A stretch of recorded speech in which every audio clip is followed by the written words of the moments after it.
In Elizabeth Smart, the miracle girl who survived 9 months of hell. Imagine being 14 years old, sleeping peacefully in your own bedroom, when a stranger breaks into your house in the middle of the night and forces you at knife point to leave everything you've ever known behind. This nightmare became reality for Elizabeth Smart on June 5, 2002. When she was kidnapped from her Salt Lake City home and thrust into 9 months of unimaginable horror that would test the limits of human endurance and resilience. Her story is not just about survival against impossible odds, but about the power of hope, faith, and an unbreakable spirit that refused to be crushed, even in the darkest moments. Elizabeth Ann Smart was living the life of a typical American teenager in Salt Lake City, Utah, the eldest daughter in a close-knit Mormon family. She was known for her musical talents, particularly her skill with the harp, and her bright, infectious personality. At 14, Elizabeth was on the cusp of high school, surrounded by loving parents, siblings, and a community that valued family and faith above all else. Her father, Ed Smart, was a successful real estate broker, and her mother, Lois, was devoted to raising their 6 children in a home filled with love, music, and strong moral values. The Smart family lived in a beautiful home in the affluent Federal Heights neighborhood, where crime was rare and neighbors looked out for each other.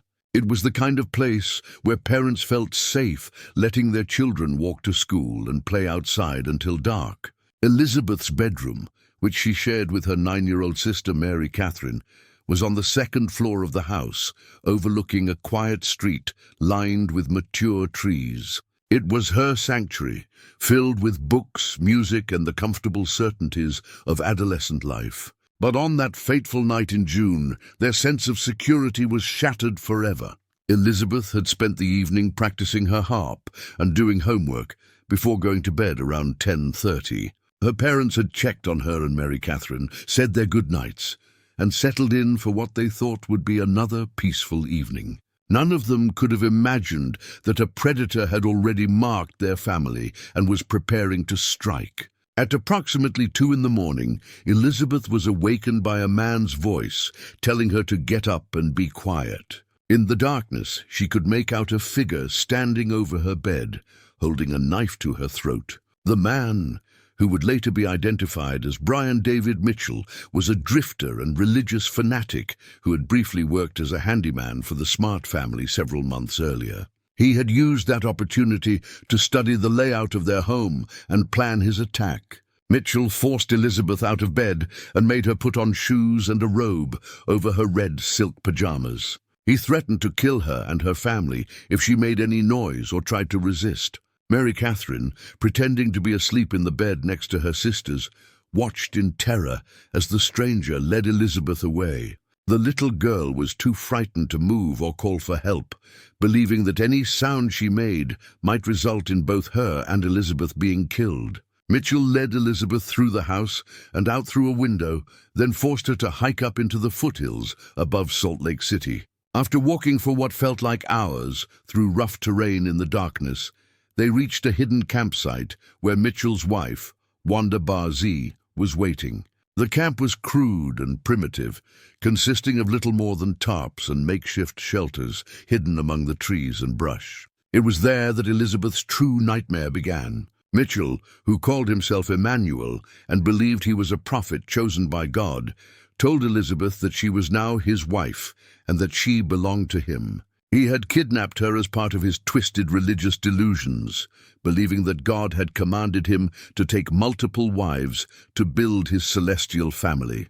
Over the following days, Mitchell subjected Elizabeth to repeated sexual assault and psychological torture, all while justifying his actions through his warped interpretation of religious scripture. The conditions at the camp were horrific. Elizabeth was forced to wear robes and a veil that covered her face, making her virtually unrecognizable. She was chained to trees, given minimal food and water, and subjected to daily abuse. Mitchell used a combination of physical threats, psychological manipulation, and religious indoctrination to try to break her spirit and make her compliant. He told her that her family had stopped looking for her, that she was worthless and damaged, and that no one would ever want her back. Meanwhile, the Smart family was living through their own hell. When Ed and Lois discovered Elizabeth's empty bed the next morning, they immediately called police. The massive search effort that followed became one of the largest missing child investigations in Utah history. Thousands of volunteers combed the mountains and valleys around Salt Lake City, while law enforcement agencies from across the country joined the search. The case captured national attention, with Elizabeth's photograph appearing on television screens and billboards across America. Mary Catherine, the only witness to the kidnapping, was initially too traumatized to provide detailed information about what she had seen. For months, she struggled with fragmented memories and the overwhelming guilt of not being able to save her sister. It wasn't until several months later that she was able to recall more details about the kidnapper's voice and appearance, eventually leading investigators to consider Brian Mitchell as a suspect. As the search continued, Elizabeth endured unimaginable suffering at the hands of her captors. Mitchell moved the camp several times to avoid detection, taking Elizabeth on forced marches through the wilderness. He continued to abuse her regularly while forcing her to read from religious texts and participate in his bizarre ceremonies. Barzee, far from being a protector, was complicit in the abuse and often helped Mitchell control and manipulate Elizabeth. The psychological torture was perhaps even more devastating than the physical abuse. Mitchell systematically worked to destroy Elizabeth's sense of self-worth and hope. He told her repeatedly that she was now worthless to her family and that they had given up looking for her. He convinced her that even if she escaped, no one would believe her story or want her back because she had been defiled. This psychological manipulation was designed to make Elizabeth believe that compliance was her only option for survival. Despite the constant abuse and brainwashing, Elizabeth never stopped hoping for rescue or planning potential escapes. She was acutely aware that any escape attempt could result in her death, but she also recognized opportunities when they arose. On several occasions, she considered making a run for it, but the remote locations and Mitchell's threats against her family kept her from acting on these impulses. As winter approached, Mitchell decided to move Elizabeth to California, believing they would be safer there. The trio traveled by bus and on foot, with Elizabeth still disguised in robes and veils. They lived in homeless camps and cheap motels, with Mitchell continuing his pattern of abuse and control. Elizabeth was forced to panhandle on street corners while heavily veiled, coming tantalizingly close to potential rescuers who had no idea who she was. The break in the case finally came in March 2003, when Mary Catherine's recovered memories led police to focus on Brian Mitchell. By this time, Mitchell had returned to Utah with Elizabeth and Barzee, living in various camps and abandoned buildings. On March 12, 2003, 9 months after Elizabeth's kidnapping, police officers spotted 3 people walking down a street in Sandy, Utah, about 18 miles from Salt Lake City. The officers approached the group and began questioning them. Mitchell gave false names and tried to convince the officers that Elizabeth was his daughter, but the police were suspicious. When they separated Elizabeth from her captors and began asking her specific questions, she initially continued to maintain the false identity Mitchell had drilled into her. It was only when an officer asked her directly, "Are you Elizabeth Smart?" that she finally whispered, "Yes." The moment of Elizabeth's rescue was both miraculous and heartbreaking. After 9 months of being told she was worthless and forgotten, she discovered that her family had never stopped searching for her, and that millions of people across the country had been praying for her safe return. The reunion with her family was emotional beyond words, with her parents barely able to believe that their prayers had been answered and their daughter was alive. The aftermath of Elizabeth's rescue was complex and challenging. While the world celebrated her survival, Elizabeth faced the difficult process of healing from severe trauma.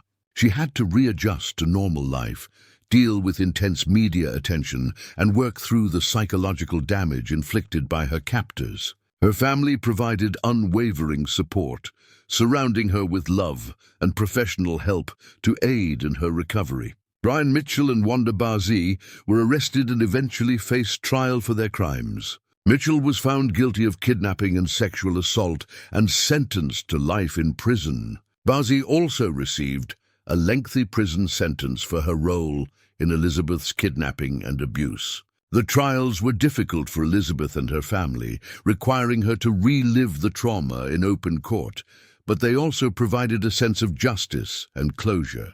Elizabeth's recovery and transformation in the years following her rescue have been nothing short of remarkable. Rather than allowing her experience to define her as a victim, she chose to use her survival as a platform to help others. She became an advocate for missing children, survivor rights, and legislation to protect vulnerable individuals from predators. Her courage in speaking publicly about her experience helped break down stigmas surrounding sexual assault and kidnapping survivors. She wrote a book about her experience, appeared on numerous television programs, and became a sought-after speaker on topics of resilience, faith, and survival. Elizabeth completed her education, got married, and started a family of her own, proving that it is possible to rebuild a life after unimaginable trauma. Her story became a beacon of hope for other survivors and their families, showing that healing and happiness are possible even after the darkest experiences. Today, Elizabeth Smart continues her advocacy work while living a full and meaningful life. She has become a symbol of strength and resilience, demonstrating that the human spirit can endure and overcome even the most horrific circumstances. Her survival and subsequent thriving serve as a powerful reminder that while evil exists in the world, so does the capacity for healing, growth, and triumph over adversity. The Elizabeth Smart case changed how law enforcement and communities approach missing child cases, emphasizing the importance of never giving up hope and continuing to search even when the odds seem impossible. Her story remains one of the most compelling survival narratives of our time, proving that sometimes miracles do happen and that the power of hope, faith, and family love can overcome even the darkest evil.